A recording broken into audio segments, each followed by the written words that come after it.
उद्धार। हमारे भैया श्री सुरेंद्र चोपड़ा जी मैया भी यहाँ आई हैं, मैया राज चोपड़ा, जो कि निरंतर कथाओं से आप जुड़े हैं। व्यस्ततम जीवन होने पर भी समय निकाल कर भगवान के चरणों में हाजिरी आप लगाते रहते हैं। और यही है जीवन का सिद्धांत कि हम व्यस्त तो बहुत रहें, और सच्ची बताएं बहुत व्यस्त रहना यह भी भगवान की बड़ी कृपा है, लेकिन उस व्यस्तता में भगवान ना छूट जाए इसका ध्यान हमें रखना होता है ना। भगवान इसका ध्यान रखेंगे कि आपको व्यस्त कर देंगे, काम धाम अच्छा दे देंगे, पर वो ये चाहत रखते हैं कि मेरा भक्त मेरे पास आता रहे, आना जाना बना रहे।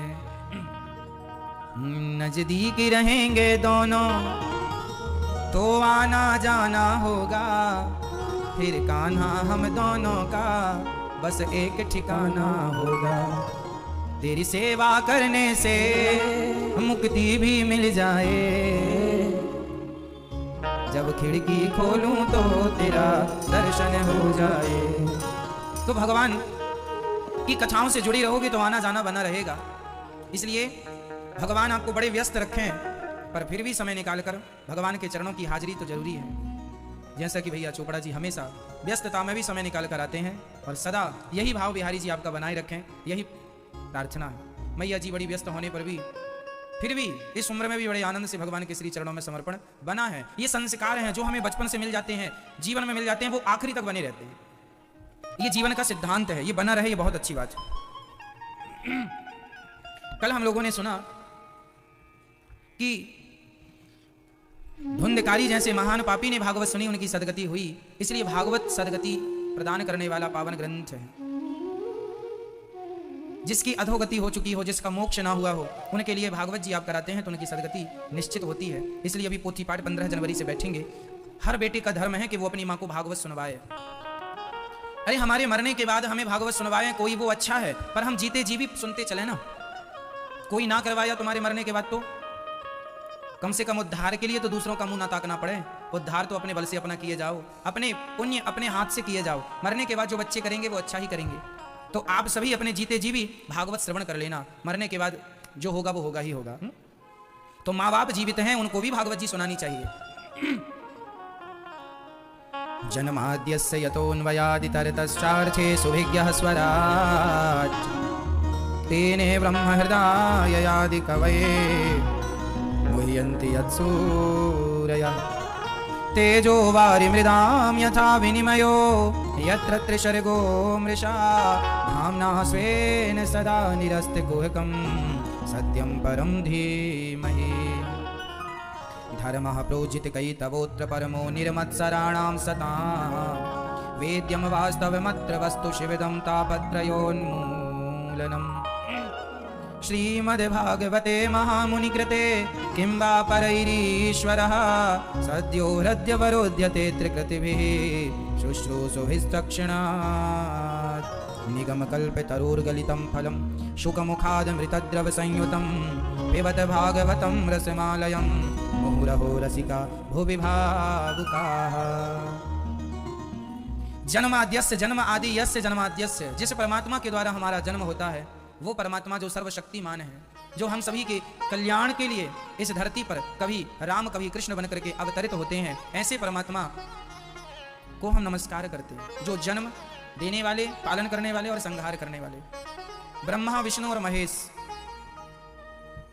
एक रूप से भगवान ब्रह्मा बनकर सृष्टि उत्पन्न करते हैं, विष्णु बनकर वही पालन करते हैं, और शिव बनकर वही संहार करते हैं। वो भगवान कैसे हैं उन्हें कौन जान सका है? बोले मुह्यन्ति यत् सूरयः, बड़े बड़े यत् सूरी, बड़े बड़े यत् सूरी ना जान पाए, मोहित हो गए। ऐसे भगवान के बारे में हम आपको क्या बताएं। बड़े मुह्यन्ति यत् सूरयः, ब्रह्मा जी मोहित हो गए थे भगवान पर। एक बार ब्रह्मा जी ने भगवान के बछड़ों कर ब्रजवासियों का हरण कर लिया था ना, तो जिन्हें ब्रह्मा ना जान पाए, जिन्हें शिव ना जान पाए, क्या उन्हें हम और आप जान लेंगे?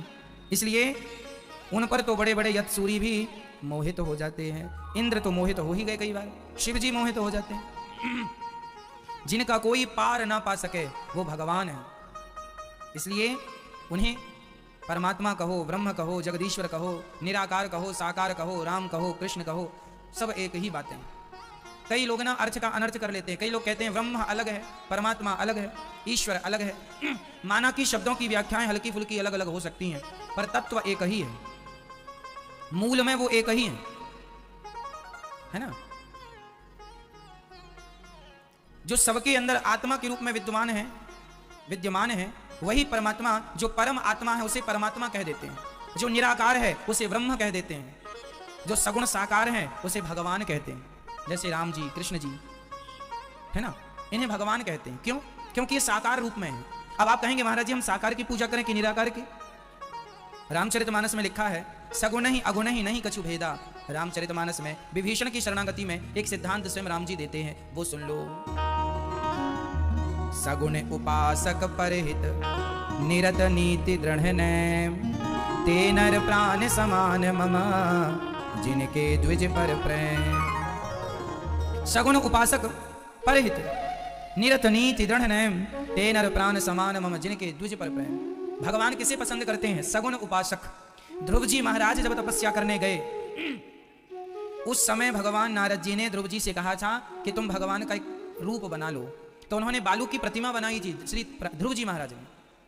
तो ये जो मूर्ति पूजा है ये अनादि काल से है, सतयुग से है। ध्रुव जी ने भी मूर्ति पूजा की थी, जो तपस्या करते थे ना, उन्होंने बालू के ठाकुर जी बना लिए भाव से, यही है। तो सगुण पूजा, मूर्ति पूजा, क्योंकि ध्यान को केंद्रित करने के लिए वह एक अच्छा माध्यम है, इसलिए सगुण भी जरूरी। रामचरितमानस में लिखा है सगुण उपासक परहित, जो सगुण पूजा करता है, जो जगन्नाथ जी, द्वारिकाधीश जी, बिहारी जी की पूजा करता है, जो साकार रूप की पूजा करता है, मंदिर में जाके ठाकुर जी का ध्यान करता है। और सभी देखो इसके बाद क्या लिखा, सगुण उपासक परहित। केवल मंदिरों में जाके मूर्ति की पूजा नहीं कही, ये भी कहा है कि परहित करना है, सब में भगवान को भी देखना। कहीं मंदिर में ही आप भगवान को ना देखने लग जाएं। मंदिर के बाहर जो लोग होते हैं, जैसे आप हैं, हम हैं, चींटी है, हाथी है, कुत्ता है, बिल्ली है, ये सब कौन है? निज प्रभु मैं देखा ही जगत, सब भगवान का स्वरूप है। तो केवल मंदिर में जाके भगवान को भगवान मानना, मूर्ति को, और इंसानों का अनादर करना, उन्हें अपमानित करना, उन्हें जलील करना, ये तो भक्त का लक्षण नहीं है। यदि तुम पत्थर में भगवान को देखते हो तो इंसानों में भी तुम्हें भगवान को देखना है। इस चौपाई का ये अर्थ है। पूरा अर्थ ना समझने से आप लोग उस बात को समझते नहीं है। देखो पूरी बात जब सुनेंगे तो पूरा समझ में आएगा। सगुण उपासक, दूसरी बात परहित, तुरंत लिख दिया गोस्वामी जी ने, सगुण उपासक परहित निरत नीति दृढ़ नैम। नीति मीन्स नियम, नियम से चलना होगा। सत्य का नियम है तो सत्य ही बोलो, असत्य का नहीं। शराब ना पियो, दूध ही पियो। नीति का अर्थ यह है नियम से चलो। सगुण उपासक परहित, परोपकार करो, सबकी सेवा करो। और निरत नीति दृढ़ नैम, ऐसा व्यक्ति जो इस नियम से चलेगा, ते नर प्राण समान मम, जो परोपकार करता है और मेरी भी आराधना करता है, मुझसे भी प्रेम करता है, वह मुझे प्राणों की तरह प्रिय है। ते नर प्राण समान मम, जिनके द्विज पर प्रेम, द्विज मीन्स ब्राह्मण, जो ब्राह्मण से प्रेम करता है, इसलिए ब्राह्मणों की सेवा जरूरी है। भगवान ने ब्राह्मणों को इसलिए प्यार किया क्योंकि ब्राह्मणों ने तपस्या करके वेद और पुराणों को बचा करके रखा। आज यदि आप लोग भागवत सुन रहे हैं, वेद पुराण जान रहे हैं, तो ब्राह्मणों ने बचा करके रखा, इसलिए जान रहे हैं। नहीं तो आक्रांताओं ने तो खूब जलाने की और इनको नष्ट करने की पूरी कोशिश की थी। इसलिए उन ब्राह्मणों को हमें नमस्कार करना चाहिए, जिनके बल पर आज इस धरती पर सत्कर्म की बातें हो रही हैं। आज यदि धरती पर भागवत होनी बंद हो जाएं, अच्छी बातें सत्कर्म होने बंद हो जाएं, तो आज कलयुग इतनी चरम सीमा में चढ़ जाएगा कि इंसान इंसान को मारकर खा जाएगा। ये स्थिति तुरंत उत्पन्न हो जाएगी। वो तो सत्कर्म ने, धर्म ने, कथाओं ने अभी तक कुछ थाम के रखा है, बचा के रखा है। अभी लोग डरते हैं गलत करने से, उन्हें लगता है कि हाँ ये गलती ना करें। यदि ये धर्म का प्रचार बंद हो जाएगा, कलयुग अपनी चरम सीमा में अभी आ जाएगा, अभी पतन होने लग जाएगा इंसान का। फिर नहीं देखेगा व्यक्ति कि ये कौन है, जिंदा जलाकर खा जाएगा इंसान इंसान को। ये स्थिति उत्पन्न हो जाएगी। कलयुग का अंत कैसे होगा? कलयुग का यही तो अंत है, धर्म का प्रचार बंद हो जाएगा, अराजकता फैल जाएगी। बेटा अपनी मां को मां नहीं समझेगा, जो कि आज इस प्रकार के लक्षण कुछ कुछ दिखने भी लग गए हैं, है ना। कलयुग तो आज उल्टी गंगा बहा रहा है, माता पिता को बेटा ठोकर लगा रहा है। सतयुग त्रेता द्वापर में भी सूर्य भगवान पूर्व दिशा से ही निकलते थे और कलयुग में भी निकल रहे हैं। तो कलयुग में और सतयुग त्रेता द्वापर में क्या अंतर है? इतना ही अंतर है कि कलयुग में और सतयुग में लोगों के विचार बहुत अच्छे होते हैं। सतयुग में पुलिस नहीं होती। क्यों? क्योंकि कोई अपराध ही नहीं करता। सतयुग में जेल नहीं होती, क्योंकि सारे लोग पाप करने से बचते हैं, क्योंकि उन्हें पता है कि भाई हम गलत करेंगे हमें भोगना पड़ेगा, है ना। इसलिए ना जेल की जरूरत होती है, ना जज की जरूरत होती है, क्योंकि वहां के लोग पाप करते ही नहीं। उन्हें पता है कि हम गलत करेंगे भोगना पड़ेगा। आज भी हमारे देश में कुछ लोग ऐसे हैं जो पाप नहीं करते, गलतियां नहीं करते, गलत करने से बचते हैं। आप ही ये बताओ, हमारे भारत में दो प्रकार के लोग पाए जाते हैं। एक वो है जो किसी के गले की चैन खींच कर ले जाते हैं, ऐसे भी लोग भारत में पाए जाते हैं, और ऐसे भी लोग पाए जाते हैं कि किसी के लाखों रुपए यदि किसी के रिक्शे में रह जाते हैं तो वो रिक्शा वाला तुरंत तुम्हारे घर जाकर के तुम्हारे पैसे देता, भैया ये तुम्हारा बैग छूट गया था, ये ले लो। तो ये जो रिक्शा वाला जिसके अंदर आज भी इस घोर कलयुग में भी सत्य टिका हुआ है, यही तो सतयुग के लोग हैं। यही जैसे मैंने एक सुना एक रिक्शे वाले के बारे में कि किसी के 3 लाख रुपए छूट गए थे उसके रिक्शे में, उसने पता लगाते लगाते उसके घर जाके पहुंचाया। और कई लोग ऐसे भी होते हैं कि किनारे ले जाके तुम्हें लूट लेते हैं, दोनों प्रकार के लोग हैं। तो अभी अच्छे लोग 1000-2000 में कोई एक ऐसा आज है कि तुम्हारे साथ अच्छा करता है, बाकी लोग बुरी बातें लिए घूम रहे हैं। सतयुग जब आएगा तो सबके चित्त अपने आप शुद्ध हो जाएंगे, फिर तो कोई व्यवस्था की जरूरत नहीं है, सब अपने आप व्यवस्थाएं बन जाएंगी, आपके अपने आचरण से व्यवस्थाएं बनी रहेंगी, क्योंकि आप खुद गलत नहीं करेंगे। भाई आज व्यवस्थाएं इसलिए तो बनानी पड़ती हैं क्योंकि लोगों को नॉलेज नहीं है, गलत काम करते हैं, गलत कदम उठाते हैं। जब आप सभी सही रास्ते पर चलेंगे, आप स्वयं मर्यादाओं का पालन करेंगे, तो व्यवस्थाओं की जरूरत ही नहीं पड़ेगी। वही सतयुग है। इस कलयुग में तो ये हाल है, चप्पल जूते तक नहीं बचते, लोग चुरा चुरा के ले जाते हैं।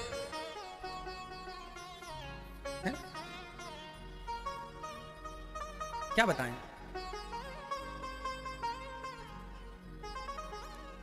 तो ये घोर ये कलयुग है। यहां लोगों की बुद्धि इतनी बिगड़ चुकी है कि वो जूते तक चुरा लेते हैं। अब सोचो, ये कलयुग है ना, ये कलयुग है। और सतयुग में कैसे होते हैं कि किसी का सोना भी पड़ा रहे तो उसे माटी समझ के वो आगे निकल जाते हैं। ना जी हमारा नहीं, उनके अंदर सत्य भाव है। वही सत्ययुग है जहां लोगों के विचार अच्छे हैं, सात्विक हैं, सात्विकता ज्यादा है, वो सतयुग है।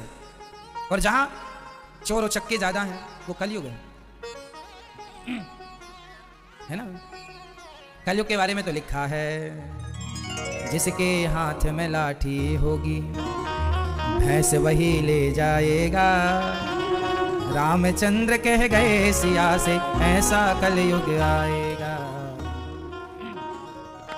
मंदिर सूना सूना रहेगा, भरी रहेंगी मधुशाला। पिता के संग भरी सभा में नाचेगी घर की बाला। एक ऐसा कन्यादान पिता ही कन्या का धन खाएगा। रामचंद्र कह गए सिया से, ऐसा कलयुग आएगा, ऐसा कलयुग आएगा। मंदिर सूना सूना रहेगा, भरी रहेगी मधुशाला। मंदिर सूना सूना रहेगा।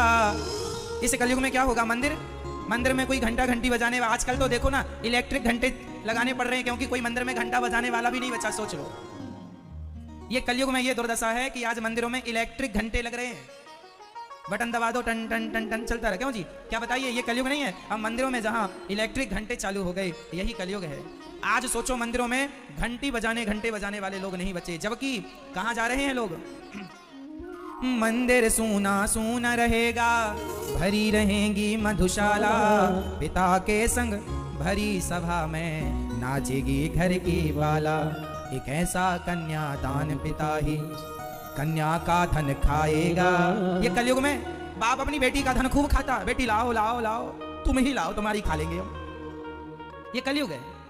हाँ, सुनो सिया कलयुग में काला, धन और काले मन होंगे। चोर उचक्के नगर सेठ और प्रभु भक्त निर्धन होंगे। देखो ये बिल्कुल सत्य हो रहा कि नहीं? सुनो सिया कलयुग। आजकल के पति अपनी पत्नी को धोखा दे देते हैं, आजकल का बेटा अपनी माँ को। इससे ज्यादा, अरे बेटे से ज्यादा सगा और कौन होता है? बताओ, बेटे से ज्यादा सगा कौन होता है? लेकिन वो सगा, जो सगे से भी परम सगा, बेटा, उससे सगा कोई नहीं होता, लेकिन वो भी आज धोखा दे रहा है कि नहीं? सुनो सिया कलयुग में काला, धन और काले मन होंगे। चोर उचक्के नगर सेठ, चोर उचक्के वो नगर सेठ भ्रष्टाचार कर करके, चोर उचक्के नगर सेठ और प्रभु भक्त निर्धन होंगे। और भगवान का भजन करने वाला सात्विक आदमी बड़ा गरीब है। क्या बताएं, घोर कलयुग है। इसलिए भगवान का चिंतन करते रहो, आनंद से जीवन गुजर जाएगा। रामचंद्र कह गए सिया से, है ना, राजा और प्रजा दोनों में होगी निस दिन खींचातानी। कदम कदम पर करेंगे दोनों अपनी अपनी मनमानी। जिसके हाथ में लाठी होगी भैंस वही ले जाएगा। रामचंद्र कह गए सिया से, ऐसा कलयुग आएगा, ऐसा कलयुग आएगा। इसलिए ये घोर कलयुग है भैया, जैसे हो सके अपने आप को बचा लो बस। इस घोर कलयुग में भी आप बच सकते हैं। कैसे बच सकते हैं? बोले सत्संग की छतरी लगा लो, प्रेम का छाता लगा लो, भक्ति का छाता लगा लो, कलयुग के पाप तुम्हारे ऊपर नहीं बरसेंगे। जो नहीं लगाएगा ये प्रेम और भक्ति का छाता, उनके ऊपर ये पाप बरसता रहेगा। आजकल ना आकाश से पानी नहीं बरसता, सच्ची बताएं पाप बरस रहा है। अब आप कहो कैसे? हम उसे भी सिद्ध कर देंगे। सुनो, इतना प्रदूषण हो चुका है अंतरिक्ष में कि पानी जब बरसता है तो वो पानी जो बिल्कुल शुद्ध था, वो पानी बरसात का पहला पानी, आजकल दादी अम्मा कहती है ना पहले पानी से बच के रहना। रे बाबा, आप बारिश का पहला पानी शरीर पर ले लो, फोड़े फुंसी ना हो जाए तो कह देना। क्यों? क्योंकि वो बारिश का पानी बिल्कुल अपवित्र है, क्योंकि आकाश में भी प्रदूषण है। और वो प्रदूषण किसके पाप से है? हम लोगों के पाप से। इतना आविष्कार किया, इतना आविष्कार किया, इतना विकास किया कि बस विनाश का समय नजदीक है। क्यों? कई बार ज्यादा होशियारी प्राण ले लेती है, हाँ या ना? इसलिए आज देखो ना, प्रकृति का संतुलन बिगड़ गया है। सरकारों को जहां पैसा लगाना चाहिए वहां पैसा नहीं। राजा और प्रजा दोनों में होगी निस्दिन खींचातानी, कदम कदम पर करेंगे दोनों अपनी अपनी मनमानी। एक बात बताओ, घोर कलयुग की बातें बोल रहा हूं, देखो ना, अच्छी बातें कोई सुनता ही नहीं है। अब सुनो, मैं आपको एक देश की अव्यवस्था बोलने जा रहा हूं, सुनिएगा। मेरे देश की अव्यवस्था क्या है? अभी किसानों की धान तुल रही है, हाँ या ना? अभी पूरे देश में धान का सीजन चल रहा है। धान मीन से चावल। किसानों की धान सोसाइटियां खरीद रही हैं, सरकार खरीद रही है। लेकिन आप आश्चर्य मानेंगे, सरकारों के पास धानों को रखने की जगह नहीं है। सोसाइटियों में खुले में धान रखी रहती है, पानी गिर जाता है, हजारों कुंटल लाखों कुंटल धान सड़ जाती है, हाँ या ना? बोलो हाँ या ना? हजारों कुंटल धान सड़ जाती है। अरे एक साल में धान सड़ने का जितना नुकसान देश को होता है, उतने नुकसान में तो धान के लिए टीन सेट बन गए होते ना जाने कितने। और हर साल का नुकसान जो हो रहा है वो ना होता। हर सोसाइटी में आप देख लीजिए, अब तो त्रिपाल ढांक देने वाले कुछ लोग हैं, पर आज भी हजारों, अभी देखो पानी गिरा कल परसों, देख लेना सोसाइटियों में जा जाके, हजारों कुंटल धान बर्बाद हो गई। सरकार का पैसा बर्बाद हो रहा है, किसी का कोई नुकसान समझ में नहीं आता। सरकार को इसमें कड़े कानून बनाने चाहिए। 1 किलो अनाज भी क्यों बिगड़े? अरे वो 1 किलो चावल भी किसान बड़ी मेहनत से उगाता है, ये पृथ्वी मां दे रही है। इसका अर्थ ये नहीं कि हम उसे बर्बाद करते रहें। अनाज को बर्बाद करने का अधिकार किसी को नहीं। मेरा 1 किलो गेहूं ये नहीं है कि मैंने उसे खरीदा तो मैं उसे आग में जला दूं, मैं उसे नाली में ना जी। मेरे पैसों से खरीदा हुआ गेहूं को भी मुझे बर्बाद करने का अधिकार नहीं है, क्योंकि वो अन्न है, वो अनाज है, उसमें सबका अधिकार है। या तो खा लो, उसे फेंको ना। हजारों कुंटल लाखों कुंटल गेहूं खराब हो जाता है, धान खराब हो जाती है, सोसाइटियों में पड़ी रहती है। ना सरकार सेट बनवाने को तैयार है, ना कोई व्यवस्था करने को तैयार है। जहां ध्यान देना चाहिए वहां ध्यान जाता नहीं है। इसलिए सब तरफ ध्यान जाना चाहिए और हमारे देश का एक भी नुकसान ना हो, ये सरकार का और प्रजा का, हम सभी का परम दायित्व है। अपने राष्ट्र से प्रेम करना सीखो, अपने देश से प्रेम करना सीखो। सरकारी बसों में बैठकर भी कुछ लोग जिस सीट पर बैठते हैं उसी सीट पर बैठ करके उसे कुरेदते रहते हैं, छेद कर देते हैं। उन्हें लगता है ये बस हमारी नहीं है। ना मेरे भाइयों, ना मेरी बहनों, मैं आपको बता दूं कि इस भारत में जो भी संपत्ति है, चाहे तुम्हारी हो चाहे हमारी, वो हम सभी की संपत्ति है, वो भारत की संपत्ति है, मेरे देश की संपत्ति है। उसे किसी भी प्रकार की हानि पहुंचाने का अधिकार हमें नहीं है। कई बार दंगे फसाद में आपने देखा होगा, आक्रोश में हम लोग थाने जला देते हैं, सरकारी गाड़ियां जला देते हैं। वो सरकारी गाड़ियां कहां से आती हैं? गुस्सा करना उचित है, अपनी बात रखना उचित है, पर किसी का नुकसान करना उचित बिल्कुल नहीं। यह एक व्यवस्था है। यदि व्यवस्थाओं में हम सहयोग नहीं करेंगे, आप सहयोग नहीं करेंगे, कौन करेगा? इसलिए आज कितनी बड़ी अव्यवस्था है।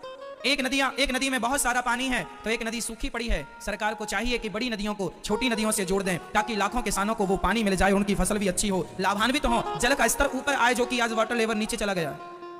पानी का स्तर जमीन से बहुत नीचे चला गया, हजार फीट खोदने पर पानी मिलता है। वो इसलिए कि नदियां सूखी पड़ी हैं। क्यों सूखी पड़ी हैं? एक बड़ी नदी को छोटी नदी से जोड़ दिया जाए तो लाखों किसान लाभान्वित हो जाएंगे। ये सरकार को करना चाहिए, इस सिस्टम पर ध्यान देना जरूरी है। क्यों जी? हमारे भारत में ना फ्री में पानी बांटने में सरकारें लगे, फ्री में पानी ले लो, फ्री में बिजली ले लो, हाँ फ्री में ये ले, फ्री में चप्पल ले लो, फ्री में कपड़े ले लो, फ्री में रोटी ले लो, घर में बैठे खटिया तोड़ते रहो, अकर्मण्य हो जाओ, हम सब करते रहेंगे। और लोग लालच, कैसे तुम भारतीय हो? फ्री का खाने की कितनी आदत हो गई है ना लोगों की, बर्बाद हो जाओगे। कह दो सरकारों से हमें फ्री में कुछ ना दिया करो, अकर्मण्य होना हो तो फ्री में लेते रहो, अरे कर्मठ बनोगे तब देश का विकास कर पाओगे। फ्री में कुछ नहीं चाहिए हमें, हम मेहनत करके खाने वाले लोग हैं, हम फोकट का नहीं खाते। सरकारों से कहो कि फ्री में पानी बिजली मत दो भाई, अब तो बड़ी नदियों को छोटी नदियों से जोड़ दो। और यदि फ्री में देना है तो भारत की शिक्षा फ्री में होनी चाहिए और चिकित्सा फ्री में होनी चाहिए। दो चीज फ्री होना चाहिए सरकार की तरफ से। क्या फ्री होना चाहिए? शिक्षा और चिकित्सा। भारत का बेटा, चाहे प्रधानमंत्री का बेटा हो, चाहे मुख्यमंत्री का बेटा हो और चाहे रिक्शे वाले का बेटा हो, तीनों बेटे एक ही स्कूल में पढ़ने चाहिए। कोई भेद ना हो कि बड़े आदमी का बेटा बड़े स्कूल में और छोटे आदमी का बेटा सरकारी में पढ़ रहा है। हमारे देश का विकास तब तक नहीं होगा। अमेरिका का विकास हो गया, जापान का विकास इसलिए हो गया क्योंकि वहां की शिक्षा एक सी है। अमीर आदमी भी पढ़ेगा और गरीब भी पढ़ेगा। ऐसा नहीं है आज गरीब आदमी के पास यदि पैसा नहीं है, उसका बच्चा नहीं पढ़ पाता, भले वो भी कितना टैलेंटेड क्यों ना हो, योग्य ही क्यों ना हो, नहीं पढ़ता। पैसे ही नहीं है बड़ी यूनिवर्सिटी में जाने के, फीस भरने के पैसे ही नहीं है। आज 10-10 लाख रुपए, 10-10 लाख रुपए लगते हैं भैया, एडमिशन के लगते हैं। कौन लाएगा 10 लाख? रिक्शा वाले की ताकत है लाने की, मतलब उसका बच्चा तो पढ़ ही नहीं पाएगा। तो फ्री में पानी और बिजली मत लो, कहो देश की सरकारों से जागरूक भारत बनो। और फ्री में हमें ये सब नहीं लेना। हमने कर्जा लिया, सरकार हमने कर्जा लिया बैंक से, 5 लाख ले लिया, 10 लाख ले लिया और फिर सरकार से कहा कर्जा माफ करा दो। कर्जा माफ करा दिया, सरकारें तैयार हो गई। अरे भाई कब तक कर्जा ले लेके माफ कराओगे? ऐसे में तो देश की अर्थव्यवस्था नष्ट हो जाएगी, ऐसे में तो देश चौपट हो जाएगा। आपको पता है भारत के ऊपर कितना कर्जा है? पहले ज्यादा था, कुछ कम हो गया है। ये जो तुम्हें फ्री में पानी बिजली चाहिए ना, ये लोग बाहर से पैसा लाकर तुम्हें तुम्हारी पूर्ति कर रहे हैं। हमारा देश का सबसे बड़ा नुकसान है, ये दुर्भाग्य है कि जो आप लोगों को फ्री की आदतें पड़ती जा रही है ना, इस आदतों से अपने आप को बचा लेना, नहीं तो तुम्हारे बच्चे तुम्हें कहेंगे कि हमारे पूर्वज सब फोकट के खाने की आदी हो गए थे और देश बर्बाद कर दिया इन लोगों ने। तुम पर आरोप लगाएगी आने वाली पीढ़ी। फ्री में बताओ कुछ। अरे फ्री में हमें पानी और बिजली मिल रही है तो फ्री में कैसे मिल सकती है? किसी का तो पैसा जाएगा ना वहां, सरकार का ही जाएगा। सरकार के पास कहां से आएगा?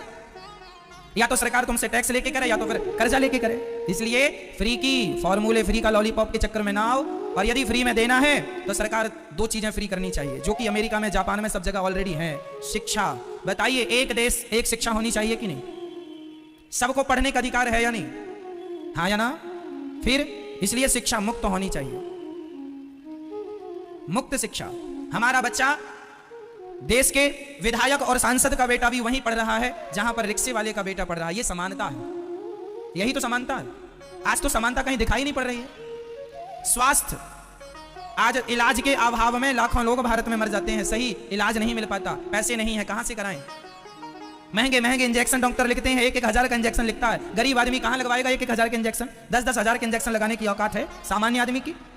जो दाल रोटी के लिए पैसे कमा रहा है वो 10 हजार का इंजेक्शन कहां लगवाएगा? वो तो मर ही जाएगा। इसलिए सरकार को चाहिए कि 2 चीजें पूर्ण रूप से निःशुल्क हो। अब आप कहेंगे महाराज जी ये निःशुल्क है, तो कहां निःशुल्क है? यदि निःशुल्क होती तो अमिताभ बच्चन जिस हॉस्पिटल में अपना इलाज कराते, उसी हॉस्पिटल में भारत का रिक्शे वाला भी अपना इलाज कराता। लेकिन आज कितना बड़ा अंतर है कि वो लीलावती में इलाज कराते हैं और मजदूर आदमी सरकारी हॉस्पिटल में इलाज कराता है, वहां वो सुविधाएं नहीं है। यदि इलाज सबके लिए एक है तो फिर अमिताभ बच्चन भी वही इलाज कराएं जहां आपका और हमारा होता है, सरकारी में कराएं। तो सरकारी में क्यों नहीं इलाज कराते कोई समझदार, अर्थात जो पैसे वाले लोग हैं? उन्हें पता है ना कि यहाँ अच्छा नहीं होगा। तो फिर ये भेद तो है ही, कैसे मिटेगा? ये भेद कौन मिटाएगा? सरकार मिटाएंगी। पानी और बिजली का लॉलीपॉप ना लो मेरी माँ, देश को बर्बाद ना होने दो। फ्री करनी है एक शिक्षा, एक चिकित्सा। पूरे भारत में भारत का व्यक्ति कहीं उत्तर प्रदेश का गुजरात जाए तो उसका वहां इलाज फ्री होना चाहिए, और गुजरात का यहाँ आए तो यहाँ उसका इलाज फ्री होना चाहिए। यहाँ का दिल्ली जाए तो दिल्ली फ्री हो, और दिल्ली का यहाँ आए तो ये फ्री हो। बिहार का राजस्थान जाए तो वहां उसका इलाज फ्री हो, और राजस्थान का बिहार जाए उस समय वो जहां उपलब्ध है, उपस्थित है, वहां उसका इलाज फ्री में हो। यदि ये आपने देश पर नियम लागू करवाए तब तो आज 21वीं सदी की जागरूकता सार्थक हुई। नहीं तो आज की पढ़ी लिखी समाज में भी ये बातें, चुनाव अब होने चाहिए पर मुद्दे ये होने चाहिए कि देश में शिक्षा और चिकित्सा अब एक हो। ये आवाज उठनी चाहिए देश में, इस आवाज की जरूरत है। अब हमारी माताओं की, अब देखो ना, बसों में टिकट फ्री हो गई, कहीं भी जाओगे टिकट नहीं लगेगी। ये लॉलीपॉप है आपके लिए, घूमो फ्री में। पहले पैसा लगता था तो कम घूमती थी, अब मैडम घूमती रहती है। ऐसे में तो और बर्बादी हो जाएगी। जहां खर्च होना चाहिए वहां हो तो उसका समाज को लाभ मिले, उचित लाभ मिलना चाहिए। क्यों जी, आप सहमत हैं मेरी बातों से? मेरे 2 मुद्दे हैं, पहला शिक्षा और दूसरा चिकित्सा, इलाज। ये दोनों फ्री होने चाहिए ना। अमिताभ बच्चन भी वहीं इलाज कराए और हम रिक्शे वाले लोग भी वहीं अपना इलाज कराएं। क्यों जी, होना चाहिए कि नहीं? हाँ या ना? जोर से, और जोर से। और जहां मुख्यमंत्री का बेटा पढ़ रहा हो वहीं पर रिक्शे वाले का भी बेटा पढ़े, ये शिक्षा होनी चाहिए कि नहीं? और बड़ी नदी को छोटी नदी से जोड़ना जरूरी है कि नहीं? आज की डिमांड है, क्योंकि पानी का स्तर दिनों दिन नीचे। भारत के ये 3 मुद्दे हैं। पहला पानी, 4 मुद्दे बोल रहा हूं। पहला पानी, दूसरा वृक्ष, और तीसरा शिक्षा, और चौथी चिकित्सा। 5वें मुद्दे पर बाद में बात करेंगे, पहले ये 4 पे काम हो जाए। ठीक है? कोई भी अब आपसे वोट मांगने आए तो ये मुद्दे रख दीजिएगा। ठीक है? शिक्षा और चिकित्सा 2 मुद्दे पहले जरूरी है। बताइए देश की मांग है या नहीं? अभी कोरोना काल में कई लोग, तो वो लोग मर गए जिनके पास पैसा नहीं था। जिनके पास पैसा था तो 50-50 हजार की ऑक्सीजन खरीद ली, और जिनके पास पैसा नहीं थे वो बेचारे ऑक्सीजन की आपातकाल में मर गए। ऐसा अन्य देशों में नहीं है। बराक ओबामा का बेटा जिस स्कूल में पढ़ता था उसी स्कूल में वहां के रिक्शे वाले के बच्चे भी पढ़ते हैं। ये अमेरिका की शिक्षा है, इसलिए वो हमसे आगे निकल गया, क्योंकि उसने शिक्षा में भेदभाव नहीं किया। हमारे यहां शिक्षा में भेदभाव है। सरकारी स्कूल में पढ़ता कौन है? बताओ कौन पढ़ता है? एक भी सरपंच का बेटा भी सरकारी स्कूल में पढ़ता हो तो मुझे बता दो। विधायक, सांसद और पार्षदों की तो छोड़ दो, बोलो पढ़ते हैं? एक भी सरपंच का बेटा भारत में यदि सरकारी स्कूल में पढ़ता हो बताइए। वर्तमान की बात कर रहा हूं मैं, आज 2022 की। फिर सरकारी स्कूल है किन के लिए? हजारों करोड़ सरकारी स्कूल के नाम पर पैसा निकल रहा, कोई पढ़ता ही नहीं। एक स्कूल में 10 बच्चे पढ़ रहे हैं, 5 बच्चे पढ़ रहे हैं, कहीं 20 बच्चे हैं, बस खत्म बात। और उन 20 बच्चों के लिए खर्चा कितना हो रहा है? 10 लाख रुपए, 20 लाख रुपए। ये अव्यवस्था नहीं तो क्या है देश की? हजारों कुंटल धान खराब हो रही है, पानी में सड़ रही है। ये अव्यवस्था नहीं तो क्या है? इसलिए अब व्यवस्थाओं की जरूरत है मेरी मां। जो मुद्दे थे वो हो गए, ठीक है। अब मेरा देश समझदार हो गया है। अब हमारे यहां शिक्षा की जरूरत अत्यधिक आन पड़ी है। ठीक है? समय काल परिस्थिति के अनुसार चलना चाहिए।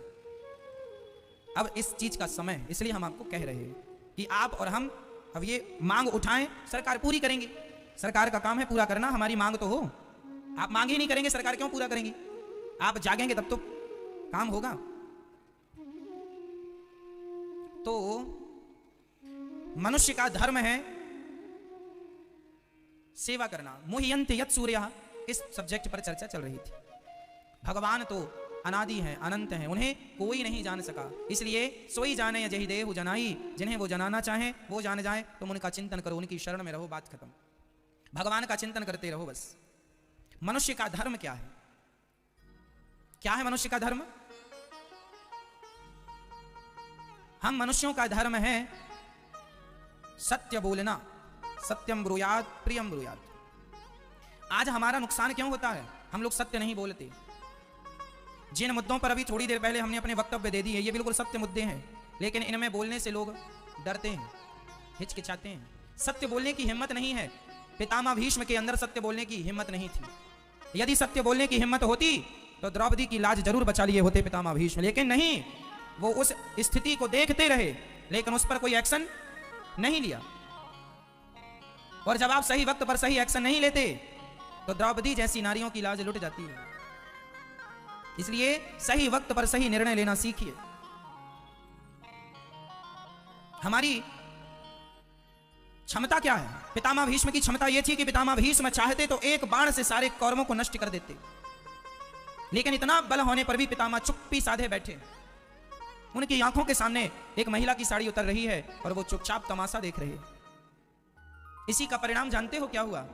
इसी का परिणाम हुआ बड़े लोग, बड़े मुइंस समझदार लोग, देश के वरिष्ठ लोग जब गलती करते हैं, चुप्पी साधते हैं, तो आम पब्लिक को भी उस महाभारत में अपना बलिदान देना पड़ता है, जो कि आम पब्लिक बिल्कुल निर्दोष थी। महाभारत के युद्ध में लाखों निर्दोष लोग मारे गए जिनकी कोई गलती नहीं थी। बोलो, मारे गए। गलती किसकी थी? गलती थी दुर्योधन की, गलती थी धृतराष्ट्र की। दुर्योधन की गलती यह थी कि वो इतना लालची हो गया था कि उस लालच के कारण उसके पिता की तो आंखें फूटी ही थी, उसकी भी आंखें फूट गईं। क्यों? क्योंकि उसकी आंखों में लालच का अंधकार छा गया। क्या लालच आ गया? कि मेरा राज्य तो मुझे मिल ही जाए, संग में मुझे इंद्रप्रस्थ भी मिल जाए, जो कि पांडवों की राजधानी है। पांडवों की संपत्ति भी हड़पना, खुद की से उसका पेट नहीं भरा, वो पांडवों के भी लेना चाहता। और जरूरत से ज्यादा लालच सर्वनाश का कारण बनता है। दुर्योधन का लालच क्या बना? बोलो, सर्वनाश का कारण बना। और आप भारतवासी, तुम भी लालची हो रहे हो। फ्री में बिजली मिल जाए, फ्री में पानी मिल जाए, कुछ ना करना पड़े तुम्हें। ये तुम्हारा लालच कहीं तुम्हारे सर्वनाश का कारण ना बन जाए। ठीक है? हमने कर्जा लिया है बैंक से, तो हम ही चुकाएं, सरकार क्यों चुकाएगी? बताओ जी, कौन चुकाए? हम चुकाएं कि सरकार चुकाए? सरकार के भरोसे लिया था क्या? सरकार का पैसा अपने कर्जा माफी में ना खर्च करवाओ, सरकार का पैसा देश के विकास में लगने दो, तब तो देश विकसित होगा। नहीं तो आज 100 साल पीछे अमेरिका से भारत है, कल 200 साल पीछे हो जाएगा, तुम्हारी ये आदतें नहीं सुधरी तो।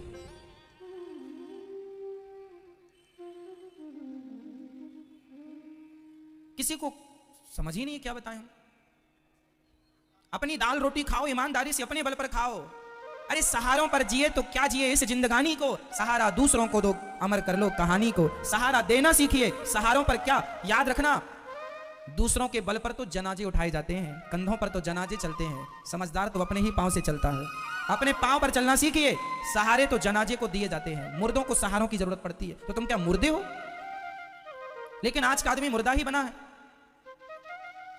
सहारा ले रहा है। ये दे दो फ्री में, वो दे दो फ्री में। फ्री का लॉलीपॉप तुम्हें अच्छा लग रहा है, कह दो ना हमें ना चाहिए कुछ फ्री में। हम मेहनत करेंगे, हमारी मेहनत पे हमें विश्वास है। क्यों जी, आपको अपनी मेहनत पर विश्वास नहीं है? इसलिए मेरी मां, जितनी चादर है उतना ही पांव पसारना, दूसरों के भरोसे जिंदगी ना जीना। सहारा दूसरों को देने वाले बनो, दूसरों के सहारों पर चलने वाले आप ना बनो। समझ रही हो मां? बच्चों को यही सिखाना कि बेटा बड़े होकर दूसरों को सहारा देना है, दूसरों के सहारे पर तुम्हें चलना नहीं है। सहारा दूसरों को दीजिए, गिरते हुए को उठाइए, रोते को हंसाइए, सहारा दीजिए। तुम ही सहारों पर चलने लग जाओगे। एक सच्चा सिद्धांत कह रहा हूं आपको, जीवन का अनुभव कह रहा हूं आपको। मुझे यदि सरकारी नौकरी मिल गई होती, मैं अपनी बात कर रहा हूं, यदि मुझे इस दास अनिरुद्ध को सरकारी नौकरी मिल गई होती तो आज मैं 230 माओं की सेवा ना कर रहा होता, मैं भी टुकड़ों पर पल रहा होता। लेकिन मैंने अपने आप को आगे, अपने कदमों को आगे बढ़ाया। तो जब आप अपने कदम आगे बढ़ाते हैं तो बढ़े हुए कदमों को भगवान भी सपोर्ट करते हैं और जीवन में हम दूसरों को सहारा देने वाले बन जाते हैं।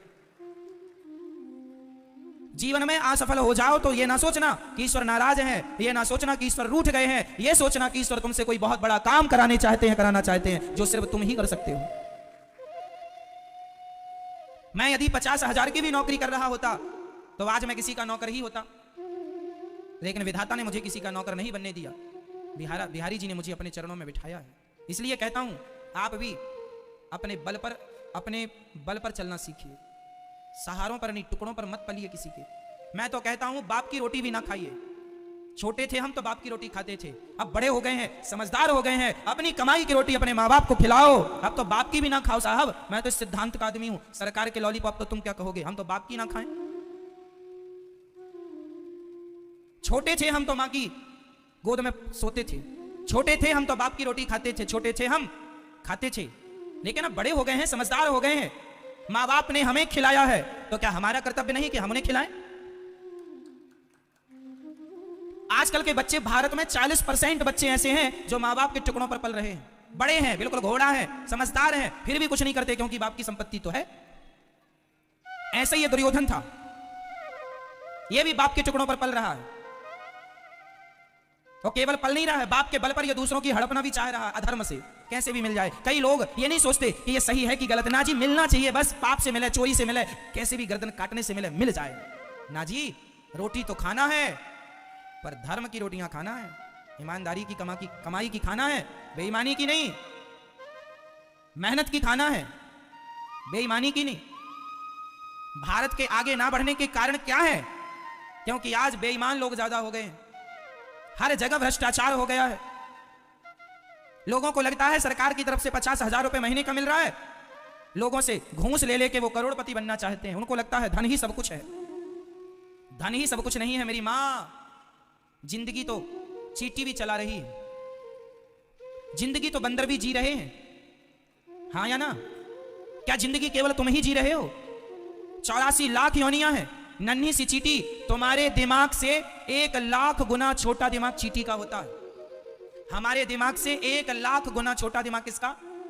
चींटी का होता है। और वो चींटी भी अपना जीवन जी रही है आनंद से।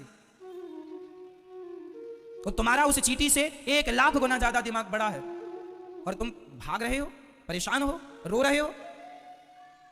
वो चींटी किसी के भरोसे नहीं है, जिसका दिमाग तुमसे 1,00,000 गुना छोटा है, वो चींटी अपने पांव पर चलती है, अपने मुंह से अपना निवाला खाती है, अपना जीवन खुद निर्वाह करती है, और तुम 1,00,000 गुना ज्यादा माइंडेड व्यक्ति, तुम दूसरों के टुकड़ों पर पल रहे हो। बताओ तुम्हारी हालत क्या कहें हम, उस चींटी से भी गई गुजरी है।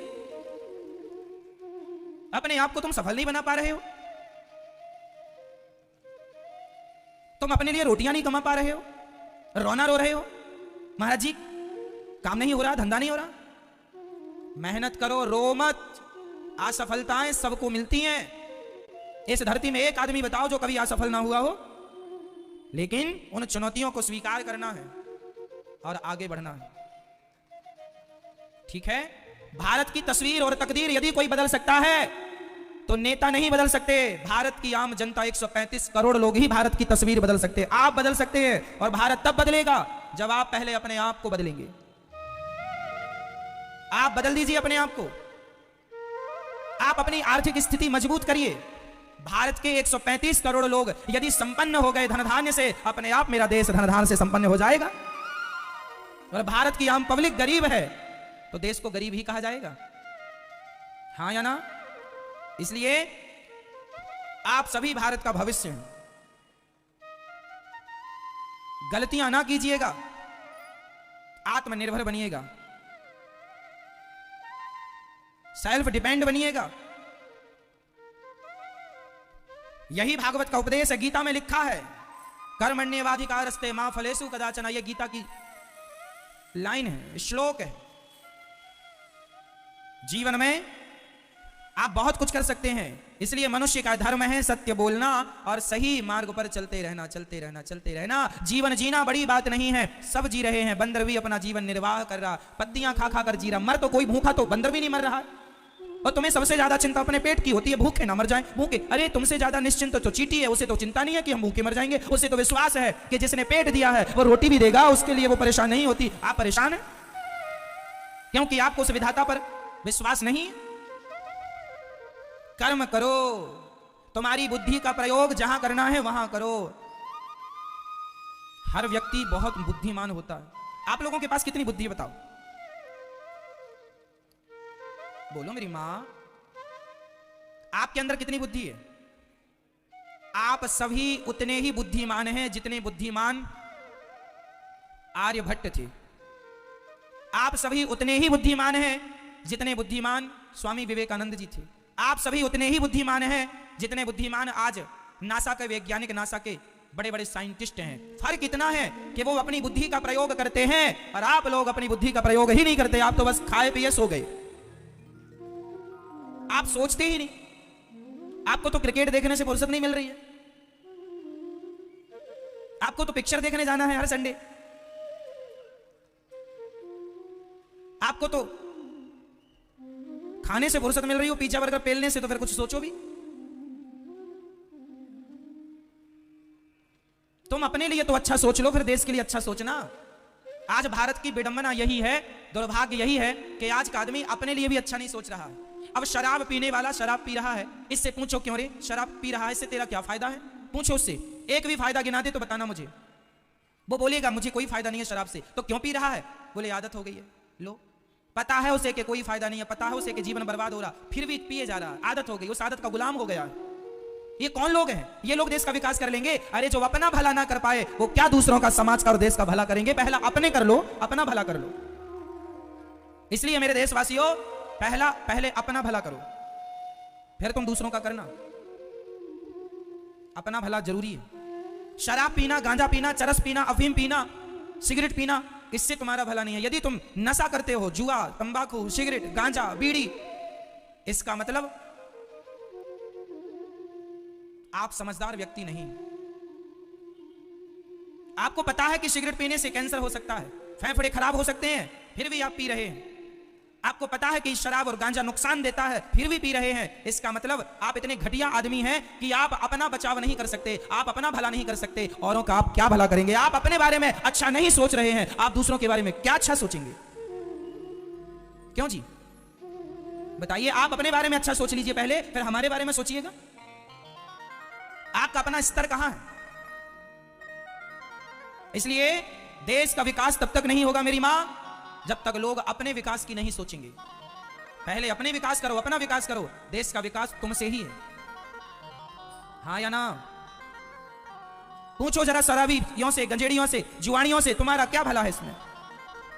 वो कहेंगे कोई भला नहीं है गांजा पीने में, चरस पीने में, फिर भी पिए जा रहे हैं। जो अपना भला ना सोच पाए, सारी जिंदगी में अपना भला ना कर पाए, वो अपनी पत्नी का, अपने बच्चों का, अपने परिवार का, अपने राष्ट्र का ये भला करेंगे? समझ रहे हो मेरे भाई? आप में से कितने लोग शराब पीते हैं बताओ?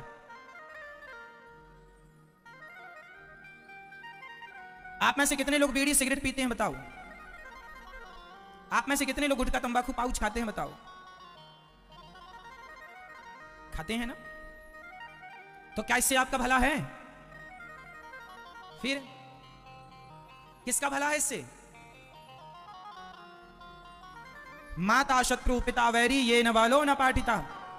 वो माता पिता दुश्मन हैं बच्चों के लिए जो अपने बच्चों को सही संस्कार नहीं देते। बच्चों का, माँ बाप का काम है पढ़ा लिखा कर खड़ा कर देना। इसके बाद बच्चे का, बेटे का धर्म है कि वो अपनी मेहनत के बल पर अपना नाम कमाए, अपनी इज्जत कमाए। और अपने माँ बाप, जब बेटा अपना नाम कमाने लग जाता है ना, अपनी इज्जत, अपने पैसे कमाने लग जाता है, तो माँ बाप को गर्व होता, वाह मेरा बेटा सफल हो गया है, बड़ी इज्जत कमाता, बड़ा नहीं। ये माँ बाप का सिर गर्व से ऊपर हो जाता है।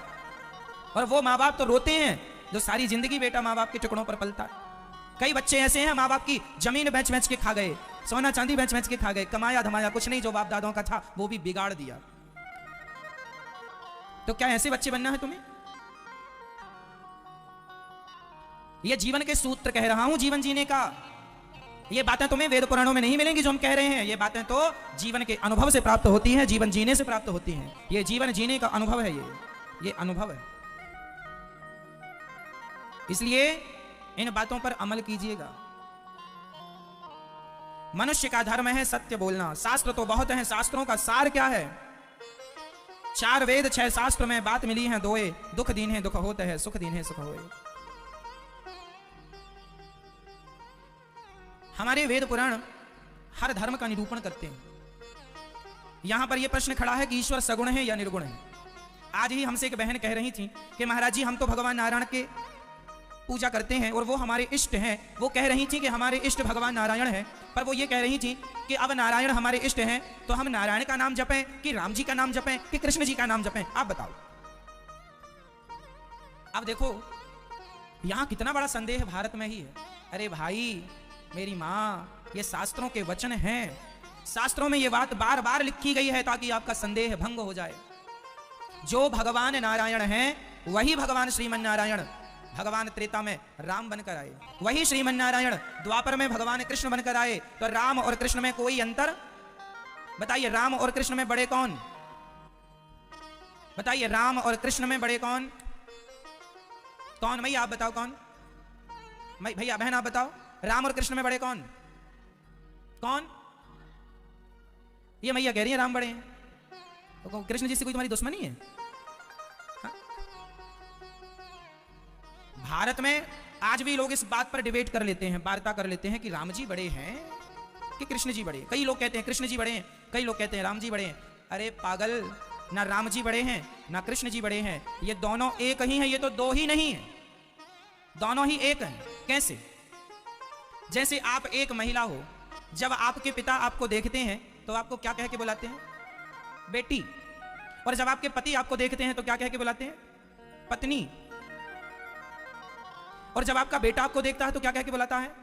मां। आप एक ही हो ना, पर आपको देखने वाले 3 होने से आपके रूप 3 हो गए। यदि आप महिलाएं एक होकर 3 हो सकती हैं, पति के लिए पत्नी और पुत्र के लिए मां और पिता के लिए बेटी और भाई के लिए बहन, आप एक होकर 4 हो सकती हैं, 4 रूप आपके हो सकते हैं, तो भगवान एक होकर अनेक रूप क्यों नहीं हो सकते? वो भगवान है। अनेक रूप रूपाय विष्णवे, प्रभु विष्णवे, वह भगवान है, सर्वशक्तिमान है। वह त्रेता में राम बनते हैं और वह द्वापर में श्री कृष्ण बनते हैं। इसलिए राम और कृष्ण और नारायण और विष्णु और नरसिंह और बलभद्र जी, जगन्नाथ जी, द्वारिकाधीश जी, सांवरिया सेठ जी, विठलनाथ जी, रंगनाथ जी, तिरुपति वाला जी, इनमें कोई भी अंतर रत्ती भर भी नहीं समझना चाहिए। कई लोग कहते हैं कि भगवान कृष्ण 16 कलाओं से युक्त हैं और राम जी 12 कलाओं से युक्त हैं। अरे भाई 16 कलाएं कृष्ण भगवान की नहीं है। चूंकि भगवान कृष्ण चंद्रवंशी हैं तो चंद्रमा की 16 कलाएं होती हैं। कौन कौन सी? सुनो, चंद्रमा की 16 कलाएं होती हैं अमावस्या से लेकर